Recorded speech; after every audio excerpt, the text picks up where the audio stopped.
Welcome. I want to jump to a public service announcement for all of those who go through time change at this time of year, like we do in Alberta and most of Canada. I think all of Canada, except Saskatchewan. Maybe. Don't quote me on that. There are some pockets of, I think, the central zone that doesn't flip-flop back and forth. When I was in Costa Rica, I didn't. Anyway, one thing that you may not be aware of is that when it is time change, right, we experience time change and it's very disruptive to our system. But nature does not experience time change. So this is just my public service announcement. There are way more accidents with cars versus animals after the week after time change, because people are driving at different times and encountering things that they weren't before because of the time change. So just wanted to put that out there to be extra cautious driving this weekend. How are you handling the time change? I think we should do away with it completely. I think it's very, very hard on our bodies. Energetically, it's not good. But it's okay.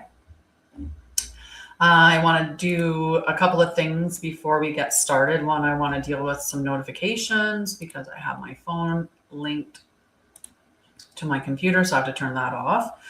And I'm going to... Where is it? Do not disturb is on. Perfect. I have a tickle in my throat. So how are you experiencing the time change? How is that sitting with you? We're going to talk about the celestial alignment for the week, and this is according to the living sky. I use true sidereal, but how I do it, I go on a live sky app and I track it. I tracked it for the entire year to take all the transits down for all the planets. And there's a reason why I do that, but that's something that you're going to either align with or not. We're not meant to use astrology as a personality test. And most of us, the only thing we know about astrology is that we have a sun sign in whatever. And maybe we check the newspaper for the local horoscope. But people who are serious about astrology and astronomy, even, they are not using it that way. There's so much more that you can get from your natal chart. One problem is that most of society operates using the tropical, the seasonal, or mainstream astrology is what I call it. And the issue that I have with that is that it's based on the stars frozen 2,000 years ago in the sky, and they've never changed. So every March 20th, whether Aries is in the sun, whether the sun is sitting in Aries or not, we celebrate Aries season. And I don't like working with stuff like that. I'm somebody that seeks out the truth in all things, and I just keep seeking the truth more and more. So I work with the living sky. That's how I work with it. Hi. I don't know if you stayed, Amy, but if you did, hello. So I like to work with the living sky. I like to work with the actual stuff where it is. And that's what true sidereal is it's working with the living sky. And it also incorporates the 13th sign of Ophiuchus, which comes between Scorpio and Sagittarius. So we're going to talk about the celestial outlook for this week. On March 20th, I am teaching Christic Astrology Level 1, which is a certification program. If it's something that interests you, stick around.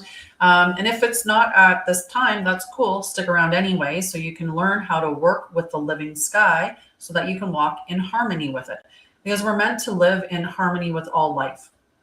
We're meant to harmonize with each other. We're meant to harmonize with the plants and animals, the earth herself, and we're meant to harmonize with the planets in the sky and the celestial bodies. So that's what we're going to do today. We're going to talk about the sky and what are we looking at for this coming week.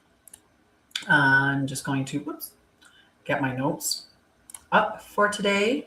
How are you doing? How are you handling everything from the eclipse last week? What was the big revelation that you had? because during eclipses, that's lunar eclipses on a full moon, is going to be about revealing something. So what did you find was revealed from last week? Give you something to think on, okay? All right, so many people look at astrology expecting constant momentum. They want to know when to act, when to launch something new, when to move forward quickly, right? It's like pacing with things. And that's one of the reasons why I do utilize it. I want to make sure that the energy is harmonious, not just for me, but for the field when I'm going to be launching something. But the sky, it does not move in a straight line of acceleration. So it's not like I can sit there and go, well, I want to do this, so I'm just going to go and do it, because that's not how it works. Like, it's cyclical and it's a spiral, and it spirals through the zodiacal signs, which all have different effects on the energy collectively and also personally.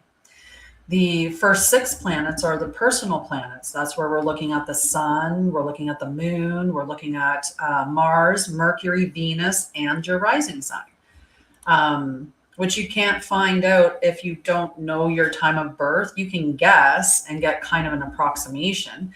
You could you could look at all the traits of the rising signs and how they show up and kind of make an idea of which one most aligns with you. But, you know, that's a little bit of a prediction, right? Or maybe it is, maybe it isn't, right? With the rising sign, it's good to ask your friends how they see you showing up, because that's a big indicator too. So it moves in cycles of ignition, expression, reflection, and integration, much like our year does. We're not meant to be 100% the whole year. And take that from somebody that has Aries rising, which means I get up ready to go. And that's something that other people with Aries placements would understand. And the thing is, though, is I don't feel like going every day. I know that there's, through the winter months, I'm more reflective. I'm in more of a planning stage. I'm trying to figure out what I'm going to launch in the spring.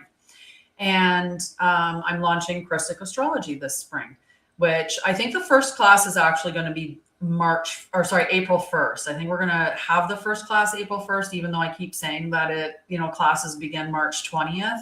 But I think that on March 20th, there might be an introductory class, but that we're not actually going to begin until April. I feel like I really want the rest of the month of March because it feels more integrative, and we'll still be in Pisces, Pisces energy and whatnot. But let's talk about that. Let's continue. So the Leo lunar eclipse that we experienced earlier this month, functioned as the ignition point. Eclipses are often illuminating something suddenly. They're revealing a truth about leadership, because that's Leo, identity, expression, creative expression especially, and also direction, because again, that's Leo energy. Many people experience a moment of clarity during that eclipse window. Oh, and I wanted to let you know something. If you want to know, I'll send you a little message. If you go on any site that will give you your true sidereal placements, and you give me your big 3, so your sun, moon, and rising, I will tell you a little thing about your triad. I'll send you a thing about your triad, okay? But so just message me, but I don't message you. So if that's something that you want to check out, just message me. I just need my table. All right. So many people through a lunar eclipse will experience a moment of clarity during that eclipse window. And I think someone here did. I do. I was going to connect with you and see how you're doing. You can message me anytime. You can. I didn't go away. I'm still here. Crystal. All right. Okay. Hello. Okay. So many people experience a moment of clarity during an eclipse window, and that's what it is. It's revealing something through that eclipse. And And when we are looking at a lunar eclipse in Leo, again, it's leadership, identity, it's creative expression, or it's direction. So what direction you're headed in. So what I tell you guys all the time, insight or information, a book, all of that stuff means nothing. It means information. It doesn't do anything until you apply it, right? You have to integrate. And so we've had the revelation, now comes the integration. So what are we integrating?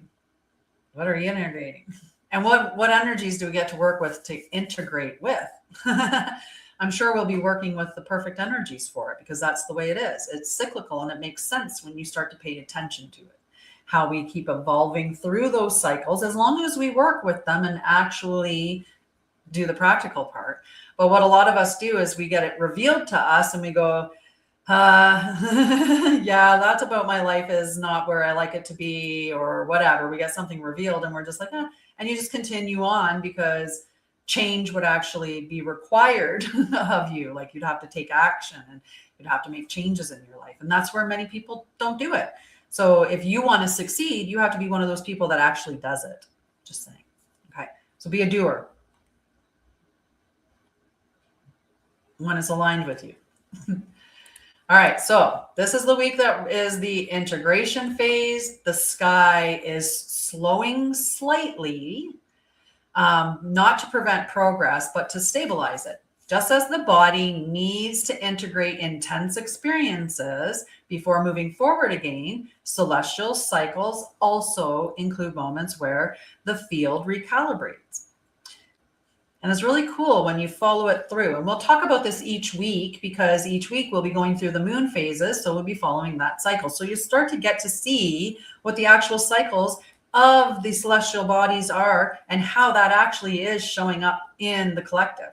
Because remember, the 6 planets that are the shortest moving planets, like the sun, the moon, all of those are the personal ones.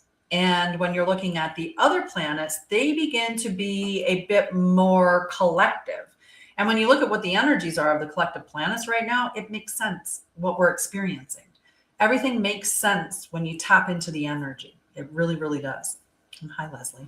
Hey, guys. Say hi wherever you're from. Oh, I forgot to put my notes over. Not my notes. I forgot to put my, hi, Carol. I forgot to put my thing over there so I can see my comments. Now I can. Well, sort of. If I move that, I can. Now I can. Okay, we're good now. Okay. So the coming days are going to ask us for some simple, like they're going to ask a couple simple but also powerful questions. What insight from the eclipse is mature enough to become part of your daily life? So what realization did you have and that you're actually prepared to act upon? Not every realization that you have has to be acted on immediately, right? Some of them actually need time to wait. Think of it like almost like a baby that you're gestating, and the baby's ready at a specific time, but it's not ready the moment that it's conceived, right? It needs time. So that's a part of it. So some ideas need patience, refinement, testing before they are strong enough to be carried forward or implemented completely. For you. All right. So understanding the difference between ignition and integration prevents burnout and unnecessary reaction. I'm one of those people that I'm like, I react very quickly, right? Aries rising. So if I see something and I'm like, oh, that's a great idea, then I'm like, oh, let's get this to market now. And that puts you in a hustle and a very, very big hustle. I did that last year. I produced so much last year. And this year I'm not doing it that way. I'm just going to make decisions based on what feels like it's the right time for it, not just, I like that. I'm going to put that out there. But yeah. Okay. So not every realization needs to be acted on immediately. Some ideas need that refinement, that testing, and that patience, right? So we're working through that this week. We've got the planets, the lineup. What are our planets doing this week? Well, we got the sun in Aquarius for a few more days, until March 12th, in fact. There's my girl. Thank you for interacting on my Facebook Live. I appreciate that. I appreciate all interactions. Yeah. The best thing that I can give you, Leslie, is this. It's really challenging to fix corruption inside corruption, right? We have to build a new system that, like, literally and I think about Coco, and I actually put this comment down on someone's post today, because even in the Greek gods, they used to, like, when you forgot about them, they disappeared. They no longer existed, right? When they were no longer being adored, when they were no longer, receiving your attention and your approval, when they were forgotten, they ceased existing. And in Coco, it told the same thing. And that's the same thing with what we're dealing with now energetically. We have to take our attention away from that and put it on what we want it to be like. We need to be creating those systems. So, yeah. Sorry, I had to check my comments over. Yeah, that's crazy. Oh, tea time. Got to check it. Okay.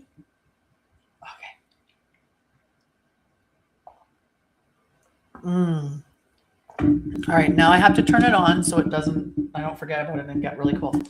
Okay, so the sun's continuing to travel through Aquarius until March 12th. Aquarius shifts attention away from purely personal concerns and toward the larger systems that we participate in. And that's, you think about, if you're somebody who is concerned about humanity and the collective, how detached would you have to be right now? Like, pretty detached, right? So think of that with Aquarius energy. So this region of the sky that Aquarius, sits within, it encourages innovation, community thinking, and future-oriented vision. So Aquarius is asking us to look at the structures that exist now. Like Capricorn was the one that said, look at the structures. Like, which ones are we building legacies with here, guys? Which ones do we actually want to save for our children? That's Capricorn energy. And then Aquarius comes in and Aquarius says, yeah, okay, but what about the rest of the world? What about humanity? What about the future? What about future generations? So that's the innovation of Aquarius. That's where their minds, or where the energy is within Aquarius season. So Aquarius often asks questions like, what am I contributing to the collective world? How do my ideas or abilities help someone, or help to build something larger than me, right? Like to help the collective. And what outdated systems need to evolve? And that's where people think that we're in Aquarius season with Pluto, but Pluto's actually in Capricorn season, right? And with Pluto being in Capricorn season, that's bringing us that big daddy energy that's reviewing structures and systems and everything that's there. What do we want to build our future with? That's what Capricorn's asking. And when we pass it to Aquarius will then be, okay, like, what are these systems for the future? And that's around 2040. 2040, we're going to be evolving those systems, right? So while Aquarius brings innovation, it can also destabilize older structures that no longer support the future. So Mercury is preparing to retrograde into Aquarius. And that retrograde happens on March 10th. So on March 10th, it retrogrades into Aquarius. 2 days later, we go into Pisces season, according to the living sky. So remember, this is always working with the living skies. Hi, Tammy. We're everywhere today. We're on Facebook and Instagram and TikTok. No, not Instagram, YouTube. That's the other one. We're just everywhere. All right. So Mercury governs communication, thinking patterns, technology, transportation, and how information moves between people. Mercury is about perception, thoughts, and how you perceive things. Like Mercury is much bigger than just how you talk to somebody. And that's a lot of what it's been relayed as communication and technology. But there's so much more that Mercury is responsible for. So when it goes into retrograde, what it's doing is it's asking us to slow our thinking down, slow down, review some things, just wait on, right? So Mercury, when Mercury appears to move backward from our perspective on Earth, the collective mind field slows down. So this does not mean chaos or failure or anything like that. It just means the pace of decision making changes. So we're going to be slower in our decision making. Okay. And that's not a bad thing. It's not a bad thing. Sometimes we make decisions really quickly, right? So retrograde periods emphasize revisiting conversations, reviewing agreements, correcting misunderstandings, and refining ideas that were rushed earlier. So what can you slow down on? What can you tweak a little bit, right? What can you fix? Hi, Amber. So when understood correctly, retrogrades often prevent larger mistakes by encouraging a thoughtful review. So if we look at it that way, it's a much better energy. And remember, how we believe, what we believe or how we perceive the world to be is how the world is going to be reflected to us. So if we believe that Mercury is going to create chaos because it's going into retrograde and there's going to be all these issues and yada, yada, yada. If we believe that to be true, then that's what we're going to experience. We're going to have tech glitches and communication problems and all of these things. But if you start to recognize what it really means when it goes into retrograde, how it's just asking you to review the things that Mercury governs, which is communication and things like that. That's giving you an opportunity to be real, to be certain, or to be on time, right? Not rushing things. So it's actually a good thing when you understand it correctly, okay?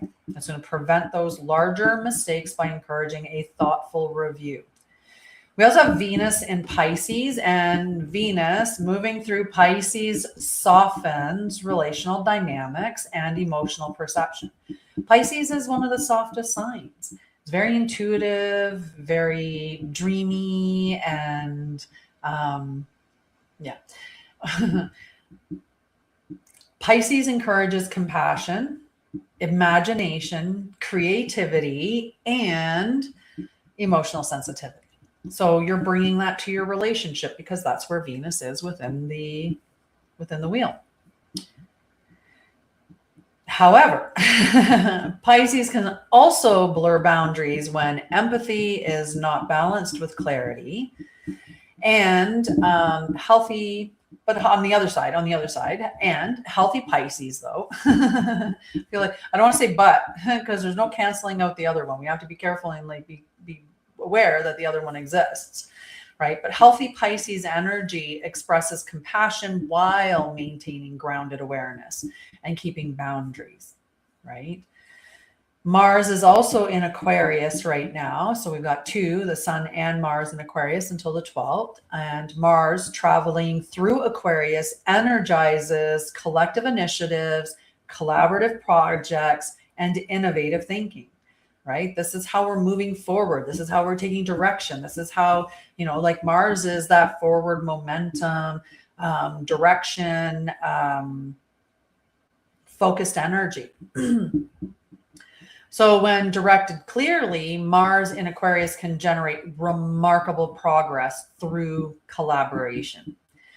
We have a second planet in Pisces with Saturn. So the Pisces affecting Saturn is representing a long developmental period for emotional maturity and spiritual responsibility. Pisces governs imagination, empathy, intuition, and the unseen emotional currents shaping human behavior. Hi, Morici. Buenos dias. It's the unseen emotional currents that shape human behavior. And Saturn asks these qualities to develop structure and discipline and integrity. So what are we seeing in the spiritual world right now? We're seeing these gurus fall. You never needed a guru, right? Even, I mean, like Yeshua said, you would do greater things than he, and that the kingdom was within, and, you know, so on and so forth. I'm not here to like be a guru. I'm just here to remind you, because I've been on this quest of seeking all this information, and so I share the information to help remind you of what you already know. It's already in your DNA. You just have to access it. And sometimes some of us just open the doorway, right? And you should never have just one person as like an idol in your life, because I mean, look what the only the creator, maybe, right? But anyway, I digress.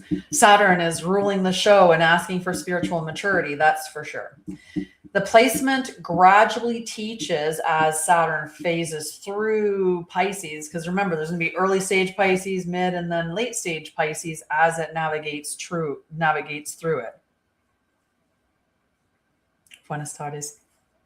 I did it wrong. I said good morning. Oh my goodness, I apologize.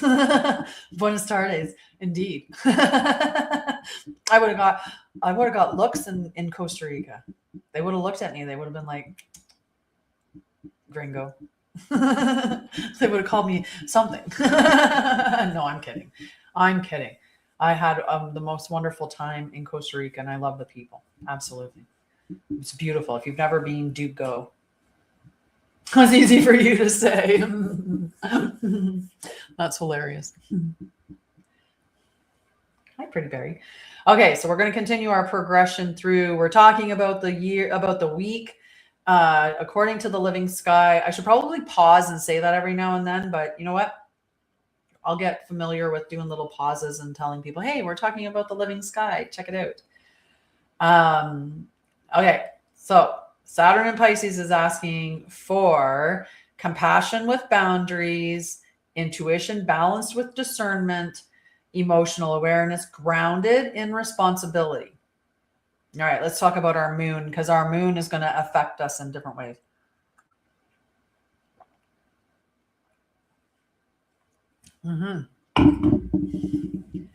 So the moon progression this week is going through Libra. So last week we had the moon with Leo, Virgo, and Libra. It just hit Libra on Saturday.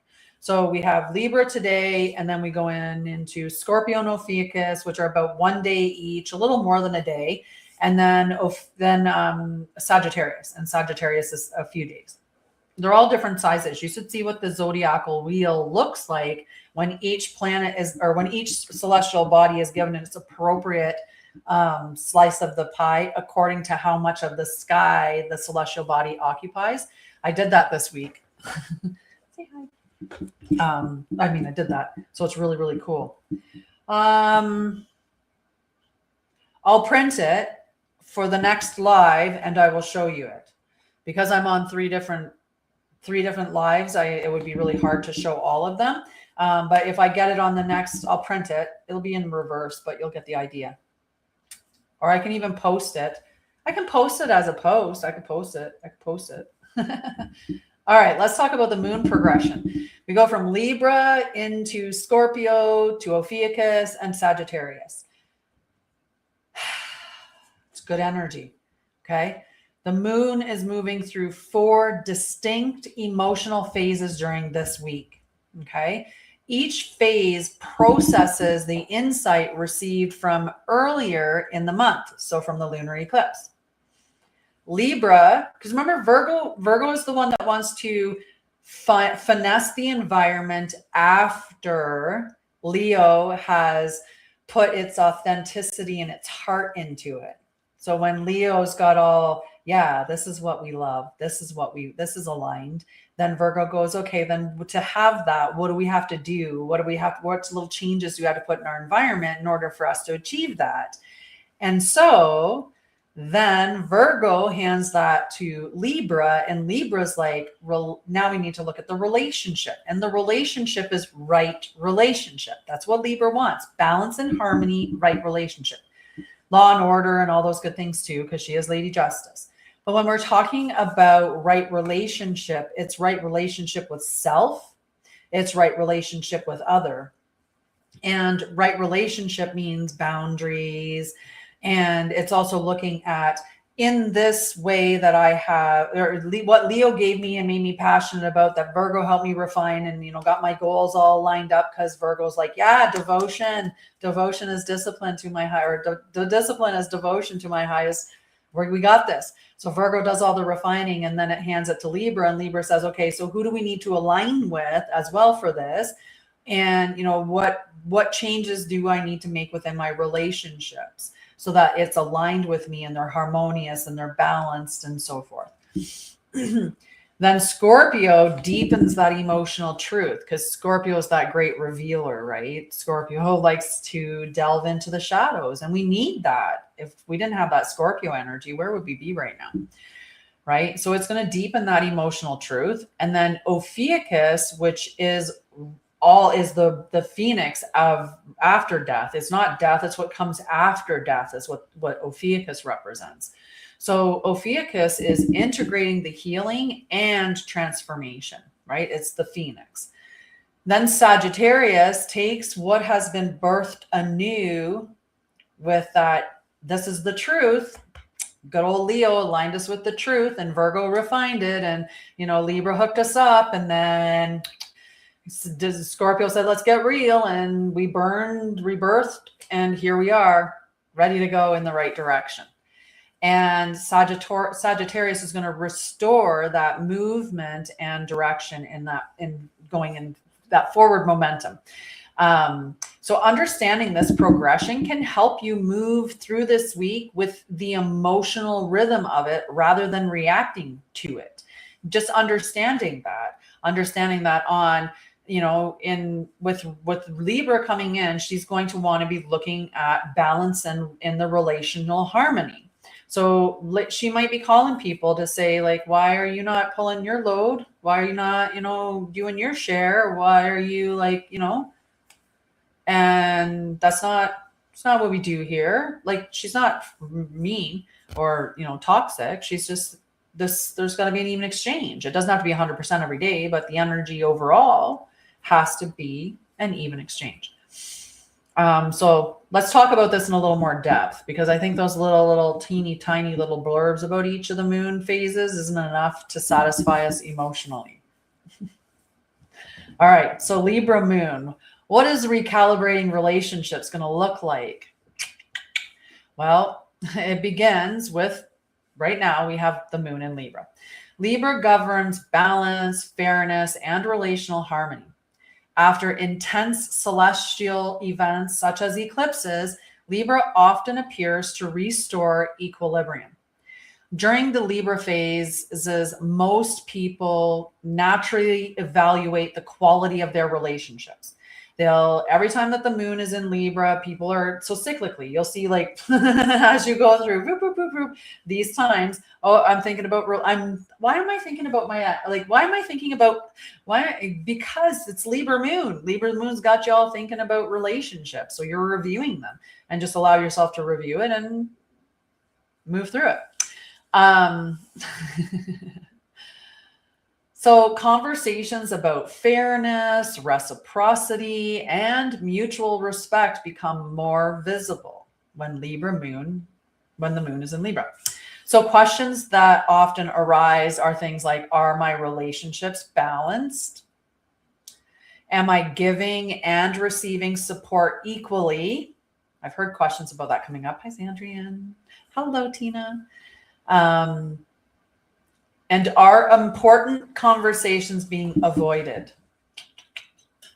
That's a big one. All right. Libra does not force decisions. Instead, it highlights areas where balance is needed. So this phase is going to encourage calm communication rather than confrontation. Just block yourself. Don't allow yourself to be open to that stuff. Cleanse yourself. There's so many things that you can do to, like, protect yourself. Like, all this stuff that I do, I don't get attacked. Like, just protect yourself.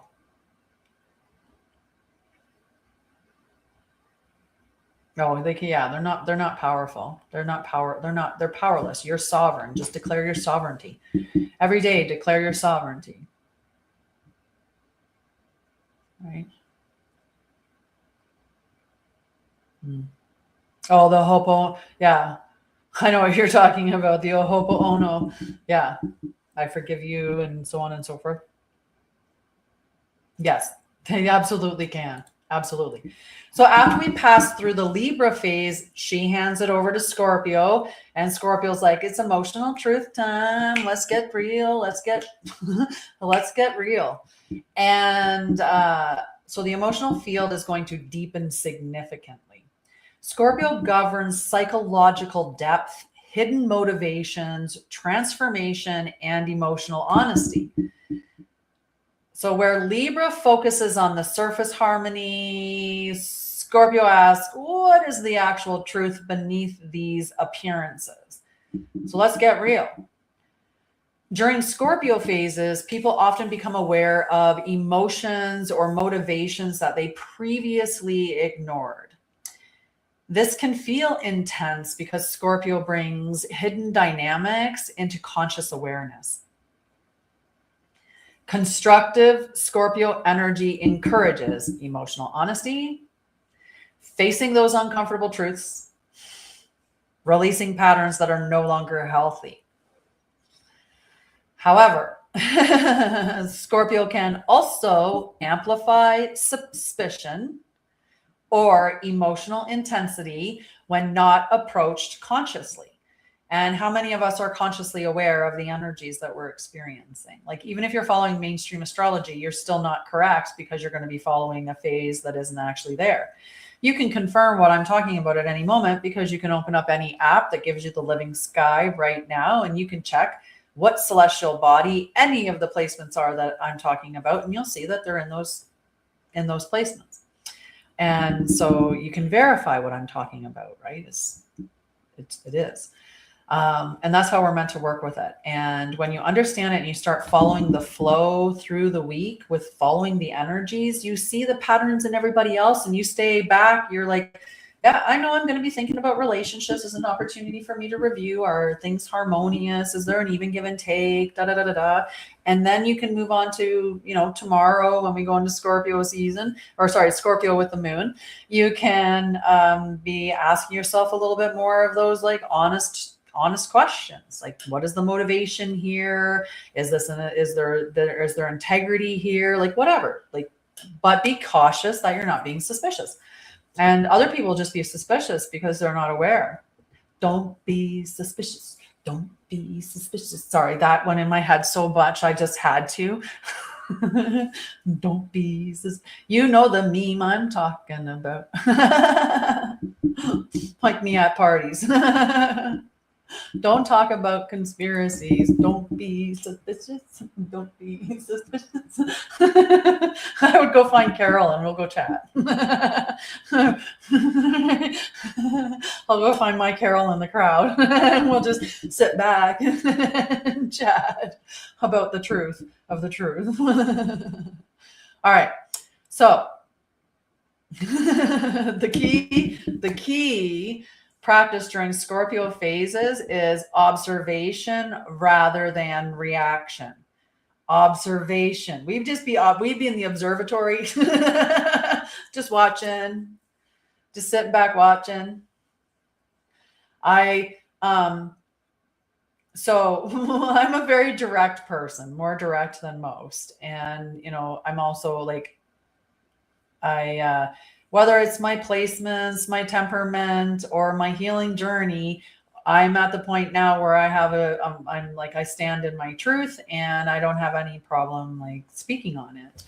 And I try not, like one of the things that we're meant to do is to observe, not absorb, right? We're not meant to absorb all this stuff that's going on in the world, right? Like, you are a divine being, a multi-dimensional, multi-planet, like whatever, like it's on and on and on and on, right? Like you are a beautiful being and we are not meant to hold the terrors and horrors of the world within ourselves that we're seeing before us. Like, we're not supposed to know these things. We're not supposed to experience them. But we all decided, hey, yeah, send me down, coach. Let me in. I want to play this match. I want to go around at this time. I want to check this one out. I want to see how this unfolds. I think it would be really, really, really, really awesome to be that strong and witness this and bear the emotional weight and transmute it. Not carry it, not absorb it, observe it, transmute it, don't absorb it. But we didn't get taught that yet. We're learning. So stay tuned and learn. And we can follow the patterns of the sky as we go through this whole cyclical space, evolving, going through these cycles, allowing us to continually refine our lives and the world, understanding the patterns that we're going through. All right. Then we go to the Ophiuchus moon. I need a sip. I knew I needed a sip.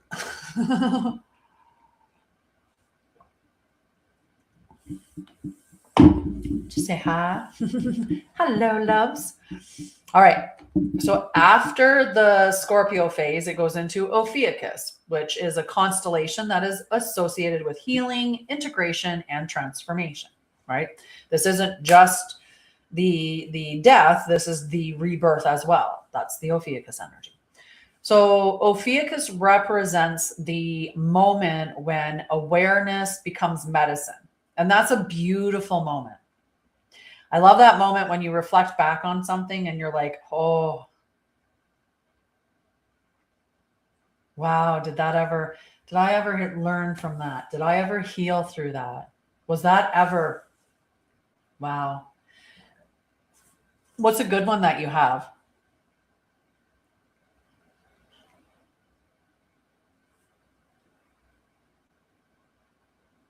Yeah, but you can protect yourself. You can easily protect yourself, shield yourself, right? I made a course. It's on my site. For those of you that don't know, I was a nurse for 20 years. I am First Nations Mohawk, although I don't necessarily look it, but I am. I've also studied with the shaman. I have studied herbology. I have studied all kinds of things because I love to learn and I love to grow and I love to evolve. And hi, I'm an Ophiuchus sun with an Aries rising and a Leo moon. And it makes sense. And I could tell you the rest of the placements, it would continue to make sense. Especially when you understand the planets and what they truly mean.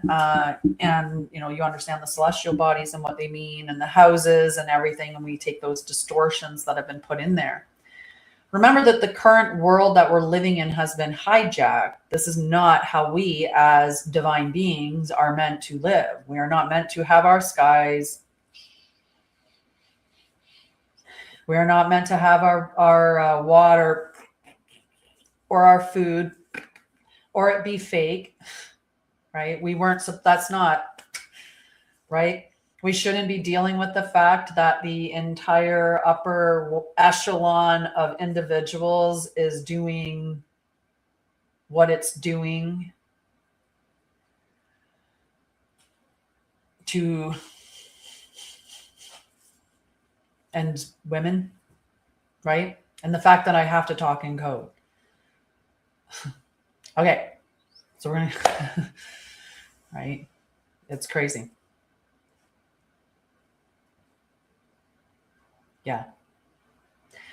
I'll send you a message to say, I'll send you a thing. I'll send you something to say to protect you. Okay, Leslie, like to clear that, to create a block. Give me a second. I'll go grab it. I think everybody could use it. Whoever's watching. Be right back.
That was weird. I wonder when my mic got muted. Interesting. We won't know. And hopefully it wasn't too long. Uh-oh. I have no idea, guys. Oh, well, I might have to replace it. Yeah, on my StreamYard, for some reason, the mic was muted and I have no idea for how long. No idea. Could have been the whole live. Well, it couldn't have been because you were on the live in the beginning. Or are you on the Facebook live as well? I know you can hear now anyway, so it doesn't matter. Right? Goodness. I know. All right. Anyway, it doesn't matter. I had a really long day because of the migraine, and you didn't. Yeah. Okay. You wouldn't know if you lost sound on one, maybe. I don't know. All righty. I love you guys. I am going to go off and eat something finally because I think my stomach can tolerate it. I tried earlier and it was a no-go. It was just a go to the bathroom and get rid of that again. So anyway, I do need to continue hydrating and eating so that I can continue recovering from the migraine of earlier. I love you guys and thank you for joining me. Check out the replay. Hopefully the sound works in it, but I'll let you know. And otherwise, I will see you guys on Wednesday at 6:30 p.m. Mountain Time, 8:30 p.m. Eastern Time. If you're in another time zone, check your time zone. So 8:30 p.m. Eastern Time Zone in Toronto and New York and all those spaces. And 7:30 in Alberta and all those spaces. So anyway, I'll see you there. And we'll be talking about embodied wisdom and basically walking the way. So we'll check that out on Wednesday. Love you guys. Have a great night. And again, I will